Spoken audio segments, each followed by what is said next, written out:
Olá, pessoal, vamos dar início à nossa aula de recuperação do primeiro bimestre, tá? O primeiro capítulo que nós vamos estudar vão ser as origens do mundo islâmico, tá? Falando aí sobre a origem do islamismo, a formação desse povo e como eles foram se desenvolvendo ao longo do tempo. Primeiro que nós temos que entender que a origem, né, desse povo dos islâmicos, eles vão ter origem há mais de 13 séculos, na região onde hoje em dia fica aqui o Oriente Médio, a Península Arábica, tá? Vai ser nesse lugar onde nasceu Maomé, ou Mohammed, que é considerado o criador do islamismo. Religião essa que é considerada a atual segunda maior religião do mundo, tá? Então eles vão se desenvolver aí na Península Arábica, toda essa região aí que tá nesse amarelinho mais claro, tá? Então, percebam bem a localização geográfica. Os ocidentais acreditam que a origem desse povo vem dos descendentes de Ismael, que era irmão mais velho de Isaac, né, pai do povo judeu, ambos filhos de Abraão. Esses povos eles têm uma origem semita, que significa um grupo de povos distintos, né, mas que têm origens culturais aí comuns, como por exemplo árabes, hebreus, judeus e etc. Já os historiadores vão dividir os árabes em 3 ramos principais. Primeiro, você tem aí os árabes puros, que eram os descendentes diretos de Sem, filho de Noé. Depois você vai ter a figura dos arabizados, que falavam a mesma língua que os árabes puros, mas só porque compartilhavam, né, terras aí muito próximas, tá? E nós temos, por último, os moçárabes, que eram os descendentes de Ismael, filho de Abraão, tá? A Península Arábica ela foi uma região muito próspera, então ela realmente tinha rotas comerciais bastante prósperas, rotas essas que ligavam o Mar Vermelho até o Mar Mediterrâneo e também ao Oceano Índico. Dentro desse território também estava a figura dos beduínos, como tem aí na foto para vocês. Os beduínos eram povos árabes que viviam na região do deserto, tá? Principalmente nas regiões da Síria, Iraque, Jordânia, Egito. E eles eram povos nômades, então eles viviam realmente de região em região, buscando melhores condições de vida. Vamos entender um pouquinho dessa região antes da chegada, né, do nascimento de Maomé. Predominantemente, esse povo era politeísta, né? Eles acreditavam em vários deuses, inclusive na cidade de Meca se localizava a Caaba. A Caaba é onde você encontra a Pedra Negra, tá? Segundo o mito, né, a origem a crença da Pedra Negra para os árabes, é que nessa pedra estariam todos os pecados do mundo, tá? E é nela que você permitia a comunicação com os deuses.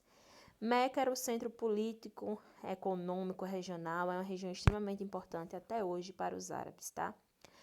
E aí a gente vai entender agora como é realmente quem foi Maomé, como foi essa chegada dele. Então nós vamos entender muito sobre essa origem de Maomé. Maomé nasceu no ano de mais ou menos 570 da era cristã. Ele casou-se com uma viúva muito rica, chamada Khadija. E aí essa viúva possibilitou para que Maomé, como ela era muito rica, Maomé não precisava trabalhar, não precisava assim desempenhar uma atividade formal. Então isso foi muito bom porque ela financiava a vida dele, né? Então fez com que ele tivesse muito tempo para se dedicar à religiosidade, né? A entender os fenômenos religiosos. E ele estudava muito sobre isso, até que um dia ele teve um contato com o anjo Gabriel, que disse a ele que ele era o último profeta vivo no mundo. Então, segundo Maomé, o anjo Gabriel havia condenado, né, o politeísmo para ele e dizia que ele tinha que criar uma nova religião, que estava baseada na crença de que só existia um único Deus Salvador. E aí Maomé começa a espalhar, né, as ideias de uma religião, de um Deus único, né, de uma religião monoteísta. E aí existiram 2 formas de aceitação às ideias de Maomé. Primeiro, é que para os beduínos existia a promessa de um paraíso, onde você tinha comida farta, água em abundância, belas mulheres. Então, para esses beduínos, que eram nômades, a ideia da aceitação das ideias de Maomé se dava muito a partir dessa ideia de realmente de ter um paraíso, tá? E a segunda forma é que para aqueles que viviam na cidade de Meca, né, foi realmente essas ideias de Maomé foram muito complicadas, porque eles trabalhavam, a cidade de Meca, o comércio basicamente estavam relacionado a objetos religiosos, né, por conta dos deuses. E aí, a partir do momento que Maomé chega defendendo uma religião, né, que só tinha um único Deus, isso iria afetar a economia dessa cidade. Então, isso fez com que vários comerciantes tentassem matar realmente Maomé, para que ele não espalhasse suas ideias. Se sentindo ameaçado, Maomé ele vai fugir da cidade de Meca e ele vai para a cidade de Yatreb, que era uma cidade que já tinha uma certa ideia do islamismo, que as ideias do islamismo já tinham chegado lá. Então, essa cidade ela se tornou o principal reduto do islamismo, tá? Então, vai ser a partir daí que Maomé vai desenvolver, vamos supor, uma espécie de quartel-general. Então, por exemplo, a cidade ela mudou o seu nome de Yatreb e ela mudou para Medina. Então, lá da Medina, Maomé passou a travar algumas batalhas contra a cidade de Meca, tá? Porque ele já tinha conseguido adeptos, ele já estava bem mais, vamos dizer, tinha conseguido bem mais apoio, tá? Dos cidadãos. A pregação religiosa vai começar a se entrelaçar muito com a guerra, né? E também com a perspectiva de conquista, porque Maomé ele vai dizer que era necessário conquistar a cidade de Meca, porque Meca era o centro do politeísmo, então seria o centro do pecado, vamos dizer assim. Em 629, Maomé vai reunir os seus combatentes e vai cercar a cidade de Meca. E aí as batalhas elas vão demorar até mais ou menos janeiro de 630, que é quando Maomé consegue conquistar a região. Após 2 anos, né, de 632, Maomé ele vai morrer, ele vai falecer, e aí após a morte dele, você vai ter alguns sucessores do profeta que vão dar continuidade às conquistas de Maomé e vão disputar também o poder político, porque política e religião está muito ligada para os islâmicos. O seu genro, chamado Ali, Maomé não tinha filhos, ele tinha apenas uma filha, que era casada. E o seu genro vai assumir a liderança. Então é a partir daí que você tem uma expansão da religião, além da região do Oriente Médio, tá? Dentre os principais princípios do islamismo, 5 são fundamentais, tá, para os muçulmanos. O primeiro é crer em Alá, que é o único Deus, e em Maomé, seu profeta. O segundo que é realizar 5 orações diárias comunitárias, conhecida como salat. 3. Ser generoso para com os pobres e dar sempre esmolas. 4. Obedecer ao jejum religioso durante o Ramadã, que é o mês anual de jejum. 5. Ir em peregrinação a Meca pelo menos uma vez durante a vida. Inclusive, esse movimento é chamado de Hajj, tá? E aí isso vai gerar uma diferença entre os muçulmanos. Você vai ter aí o grupo dos xiitas e os sunitas. Primeiro que os xiitas eles acreditavam que somente Deus poderia selecionar os líderes religiosos e que, portanto, todos os sucessores deveriam ser descendentes diretos da família de Maomé, ou seja, deveriam ser descendentes de sangue de Maomé.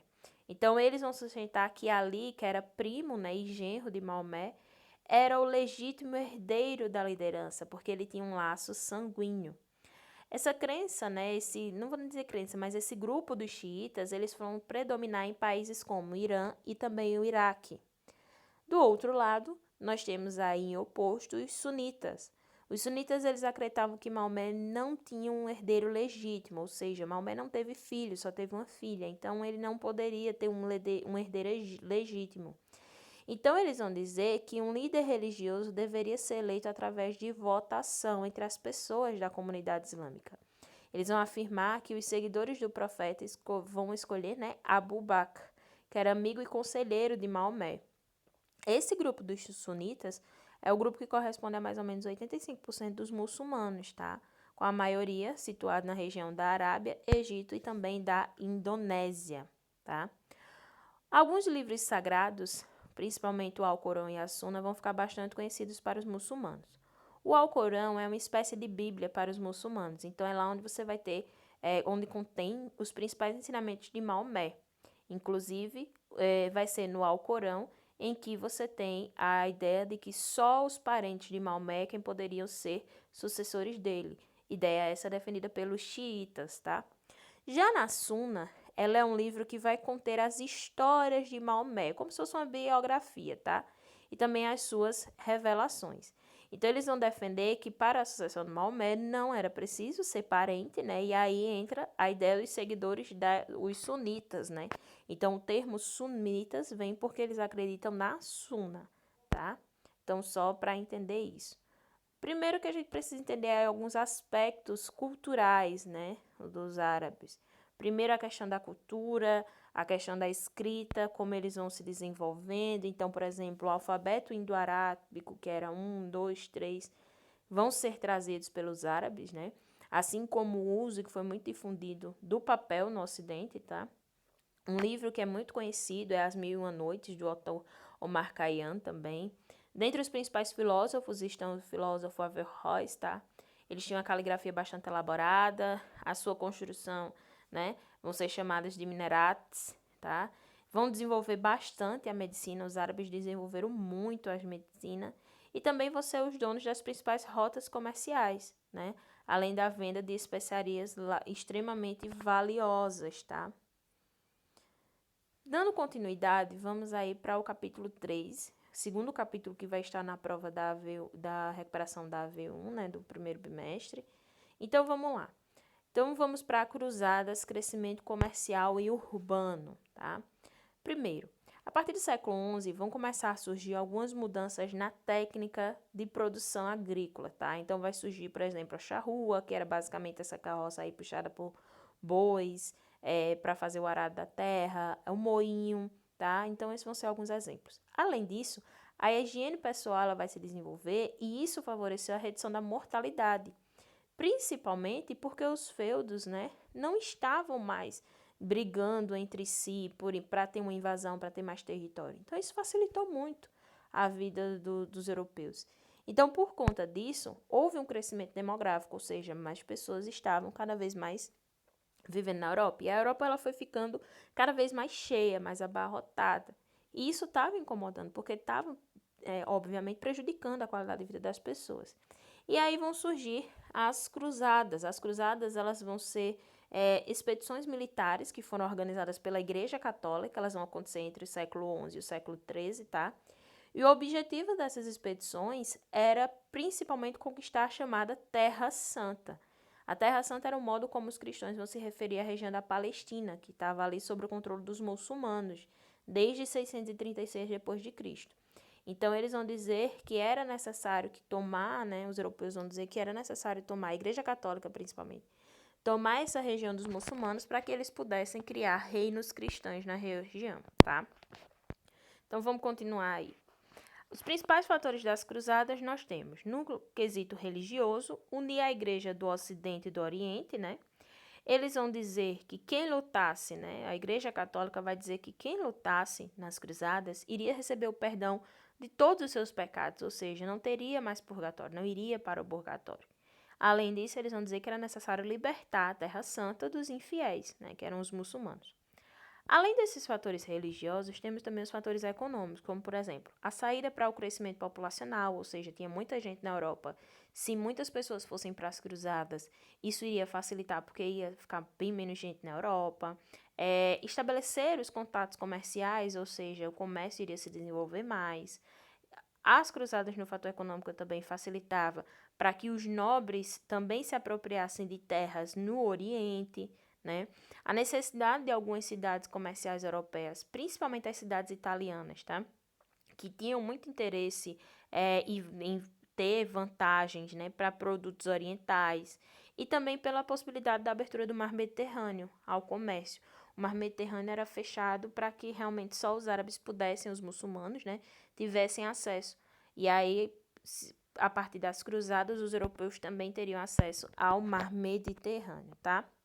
E aí as principais consequências das cruzadas. Você tem relativo ao alívio da pressão demográfica, obviamente, como eram batalhas, né? Então, essas batalhas fez com que muita gente morresse, então muitos morreram nas viagens, nos combates, isso deu um alívio na pressão demográfica, realmente.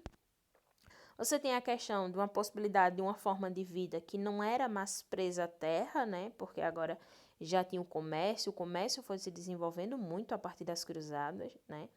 Você tem a diminuição da força militar e naval dos árabes, tendo em vista que os árabes perderam os conflitos, então, várias vezes. Então, isso fez com que realmente a força militar dos árabes ficasse muito fragilizada. O domínio do mar Mediterrâneo pelos ocidentais, os europeus conseguiram ter esse domínio do mar Mediterrâneo, e aí eles vão explorar muito o comércio por meio das rotas comerciais do Oriente, né, marítimas. E a intensificação do comércio do Oriente e Ocidente, ou seja, Com essas viagens, com essas cruzadas, facilitou para que tanto os orientais quanto os europeus expandissem o seu comércio. Então, as rotas elas foram muito favorecidas e a Europa aproveitou muito bem disso para poder desenvolver a economia, tá?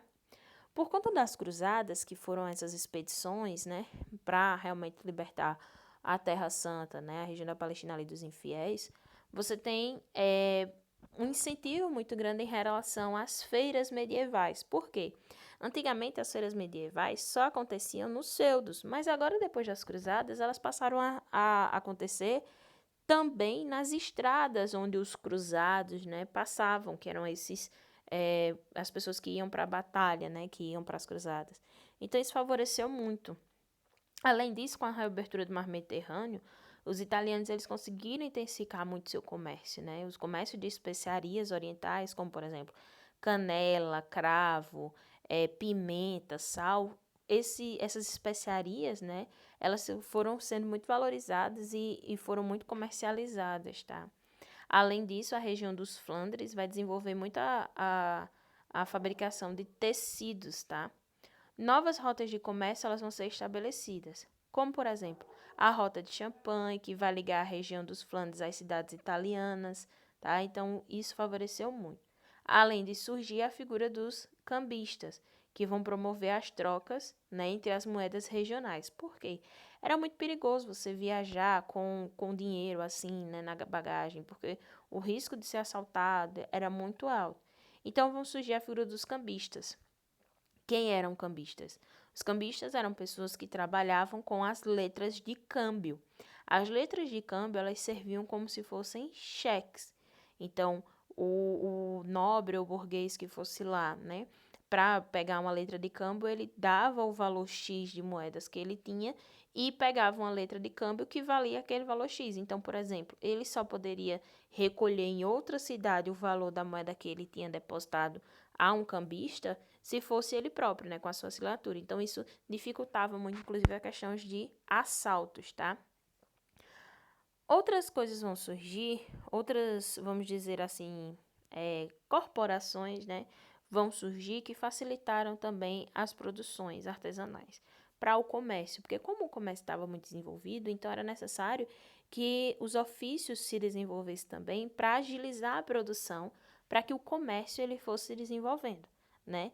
Então tudo isso foi facilitando muito. Exemplo disso são as corporações de ofício. As corporações de ofício eram associações que vão surgir durante a Idade Média para regulamentar essas atividades. Então, por exemplo, regulamentar a atividade dos artesãos, dos alfaiates e etc. Tá? Além disso, você tem as Hanças. As Hanças eram associações de comerciantes que vão dominar alguns segmentos, tá? Mais conhecida vai ser a Liga Hanseática, tá? Que era formada por várias cidades. Então, essas cidades, elas faziam parte, porque eram a partir delas que elas formavam associações de comércio. Então, ajudava muito o desenvolvimento do comércio, tá? Além disso, tem a questão das guildas. As guildas tinham como objetivo principal a defesa dos interesses econômicos e profissionais dos trabalhadores. Então, basicamente, era como se fossem sindicatos, tá? Então, você tinha a guilda dos alfaiates, dos sapateiros, ferreiros, artistas plásticos, entre outros profissionais, tá? As cidades, com o passar do tempo, elas vão retomando a sua importância. Então, as cidades, aos poucos, elas foram cada vez mais se desenvolvendo, incentivando o desbravamento de novas terras, tá? Então, isso favoreceu para que muitas cidades começassem a desenvolver. Até porque, a partir daí, nós temos a Idade Média entrando em crise. Então, o sistema feudal, o feudalismo, já não tinha todo aquele esplendor. As cidades, elas estavam voltando a ser importantes e o campo já estava sendo considerado um lugar mais atrasado. É aí que vão surgir as cidades francas. As cidades francas eram cidades que tinham liberdade por meio da carta de franquia, ou seja, cidades que ficavam dentro do feudo e elas compravam do senhor feudal a sua liberdade por meio da carta de franquia. Então, elas eram cidades independentes, tá? Outro também que vai surgir vão ser os burgos, que eram locais ali mais fortificados ao redor dos castelos, onde você tinha muitos burgueses, ou seja, comerciantes, né, que ficavam ali desenvolvendo seu comércio. E eles ficavam lá porque eram locais mais protegidos. Então, os burgos vão ser os locais onde os burgueses, que eram aqueles que moravam nos burgos, que trabalhavam com comércio, vão se estabelecer buscando mais proteção, tá? As administrações das cidades, elas começaram, com o passar do tempo, a serem organizadas pelos burgueses, porque eles vão se tornando cada vez mais importantes para a sociedade. E outro grupo também que vai surgir, né, um estilo aí de cidade, eram as cidades comunas, ou seja, eram cidades que conseguiam essa liberdade, mas não porque compravam a carta, mas porque conseguiam a partir da força. Então, esse tipo de cidade foi muito importante. O século XIV ele foi um período de muito crise para o feudalismo, né? Então, nós temos aí alguns exemplos, como, por exemplo, a Guerra dos 100 Anos, né? Vai ser uma guerra ali que vai envolver a França e a Inglaterra. Foi uma guerra muito sangrenta e vai ser uma guerra para realmente ver quem ia disputar a posse, né, dos Países Baixos, como a Holanda e a Bélgica. Outro fator vai ser a fome. A fome ela vai ocorrer na Europa por conta de um período em que você tinha péssimas plantações, o frio estava muito grande. Então, por conta disso, a fome vai fazer com que muita gente morresse, né, e passasse por aí várias dificuldades. Além disso, você vai ter uma série de revoltas populares que vão começar a surgir, principalmente no campo. Então, vários castelos vão ser atacados, os camponeses vão tirar senhores feudais do poder, e aí esses feudos ficavam, de certa forma, abandonados. Outra coisa que surgiu também foi uma doença conhecida como a peste negra. A do peste negra, ela vai, inicialmente acredita-se, né, que ela surgiu por meio de ratos, tá? E aí elas começaram a ser transmitidas aos seres humanos, e essa doença era uma doença que não tinha cura, e que as pessoas morriam muito rápido. Então, ela, inclusive, acredita-se que um terço da Europa morreu de peste negra. Então, era uma doença que vinha do campo, predominantemente estavam no campo, e aí as pessoas começaram a ficar com medo, porque os feudos estavam sendo ali o local onde tinha mais concentração de peste negra. Então, por conta disso, as pessoas vão começar a fugir, e aí é quando você tem o êxodo rural, ou seja, muitos camponeses vão deixar a zona rural buscando melhores condições de vida nas cidades, tá? Boa aula, espero que vocês tenham gostado e boa prova, tá? Tchau, tchau!